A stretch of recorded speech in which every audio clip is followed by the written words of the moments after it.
Doraemon के पास तो ढेर सारे लोगों को ढूंढने वाले गैजेट्स थे, फिर भी उसने 10 साल तक उस निर्जन द्वीप पर नोबिता को क्यों नहीं ढूंढा। लाखों नेटिजन्स इसे सबसे रहस्यमयी और डरावना सीजन कहते हैं। बात ये थी कि नोबिता फिर से देर तक बाहर खेलकर घर लौटा और मम्मी पापा ने उसे कई घंटों तक डांट पिलाई। कमरे में पहुंचकर नोबिता गुस्से से भड़क उठा और उसने घर छोड़ने का फैसला कर लिया। डोरेमोन ने फटाफट अपने जादुई हाथ से उसे वापस खींच लिया, लेकिन नोबिता ने ठान लिया था। उसने किताबों की अलमारी से एक डिब्बा निकाला और डोरेमोन की तरफ उछाल दिया। इसे पता था कि उसमें एक बड़ा चूहा था जिसने डोरेमोन को डर के मारे बेहोश कर दिया। नोबिता ने जाते जाते उसकी जेब से कुछ गैजेट्स चुरा लिए और एक ऐसे रास्ते पर निकल पड़ा जो कभी वापसी का नहीं था। इस जल्दबाजी के फैसले ने उसे 10 साल तक कीमत चुकाने पर मजबूर कर दिया। पूरी रात उड़ने के बाद नोबिता आखिरकार एक सुनसान द्वीप पर पहुंचा। घर छोड़ने के बाद उसे बाहर की हवा इतनी ताज़ा लगी। उत्साह में उसने द्वीप के चारों तरफ कई चक्कर लगाए, लेकिन जल्द ही नई मुसीबत आ खड़ी हुई। नोबिता खाना लाना तो भूल ही गया था। पेड़ पर नारियल देखकर उसकी भूख और बढ़ गई। उसने अपना बैग खोला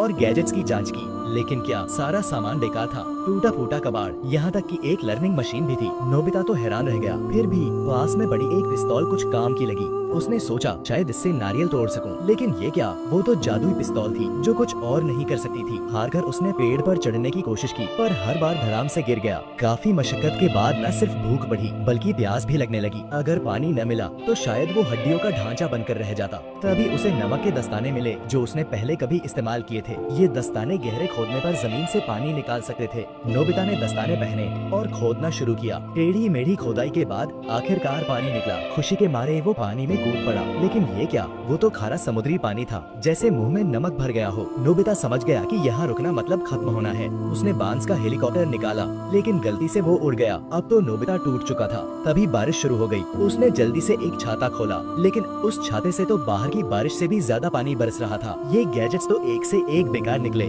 आखिरकार नोबिता ने एक गड्ढा खोदकर बारिश से बचाव किया, लेकिन पहली ही रात वो लगभग मरते मरते बचा। रात की आंधी तूफान में नारियल का पेड़ उखड़कर गिर गया। उसने जैसे तैसे नारियल खाया और पहली बार पेट भरा। फिर वो समुद्र किनारे पहुंचा। उसे यकीन था कि डोरेमोन उसे लेने आएगा। अभी तो बस इस द्वीप पर जिंदा रहना था। उसने उस छाते की बारिश का इस्तेमाल करके ढेर सारा पीने का पानी इकट्ठा किया। फिर द्वीप पर सामान जुटाकर एक छोटा सा कमरा बनाया। उसने एक नारियल पर डोरेमोन का चेहरा उकेरा और बोला, तुम्हारे साथ के साथ मैं अकेला नहीं हूँ। दिन बीते गए, एक हफ्ता हो गया, लेकिन डोरेमोन का कोई अता पता नहीं। नोबिता का जोश ठंडा पड़ने लगा। गुस्से में उसने वो नारियल समुद्र में फेंक दिया। तभी दूर से एक जहाज दिखा। वो दौड़ता हुआ किनारे पर पहुंचा, चिल्लाया, लेकिन उसकी आवाज इतनी दूर तक नहीं पहुंची। उसने एक लकड़ी का तख्ता पकड़ा। ये आखिरी मौका था। वो जहाज की तरफ तैरने लगा, लेकिन एक बड़ी लहर ने उसे उलट दिया। नोबिता को तैरना नहीं आता था और उसे लगा था कि अब सब खत्म। तभी उसका हाथ उस नारियल पर पड़ा। आखिरकार वो किनारे पर पहुंच गया। नारियल पर डोरेमोन का चेहरा देखकर उसका जीने का हौसला फिर जाग उठा।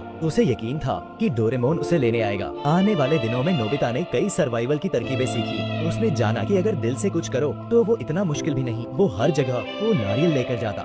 उसने सीपियों से हर दिन का हिसाब रखा। एक महीना बीत गया, लेकिन वो हिम्मत नहीं हारा। शायद कल डोरेमोन आ जाए, वो सोचता। एक साल बीत गया। वो रोज उसी जगह इंतजार करता, लेकिन डोरेमोन नहीं आया। सीपिया अब जगह में नहीं समा रही थी। 3000 दिन रात बीत गए। नोबिता अब एक खुरदुरा जंगली साया बन चुका था। उसका विश्वास समय के साथ बह गया। 10 साल हो गए। डोरेमोन अब तक क्यों नहीं आया? क्या मैं इस द्वीप पर अकेला मर जाऊंगा? रास्ते में वो ठोकर खाकर गिर पड़ा। वहाँ उसे वही पुराना गैजेट मिला जो उसने 10 साल पहले फेंक दिया था। उसने बोरियत में उसे दबाया और उससे टिक टिक की आवाज आई। अचानक उसे पुराने दिन याद आए। स्कूल से लौटकर माँ का बनाया स्वादिष्ट खाना। माँ कितना डांटती थी, लेकिन उसका खाना सचमुच लाजवाब था। 10 साल हो गए, क्या वो मुझे याद करते होंगे? ये सोचते सोचते उसकी आंखों से आंसुओं की धारा बह निकली। वो सचमुच घर लौटना चाहता था। तभी दूर से एक जानी पहचानी पुकार सुनाई दी। नोबिता पहाड़ से दौड़ता हुआ किनारे पर पहुंचा। डोरेमोन आखिरकार आ गया। दोनों एक दूसरे का नाम पुकारते हुए गले मिले। ये वो पल था जिसका नोबिता बरसों से इंतजार कर रहा था। वो गैजेट एक सिग्नल ट्रांसमीटर था।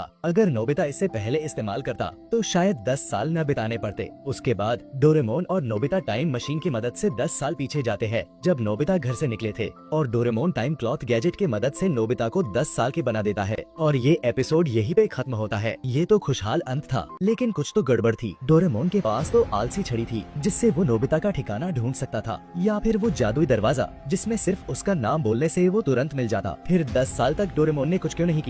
जापान जैसे छोटे देश में इस द्वीप को ढूंढने में 10 साल नहीं लगते। क्या डोरेमोन ने जानबूझकर नोबिता को इस द्वीप पर अकेला छोड़ दिया था? अगर हाँ, तो इन 10 सालों में वो क्या साजिश रच रहा था? ये सवाल सचमुच रोंगटे खड़े कर देने वाला है।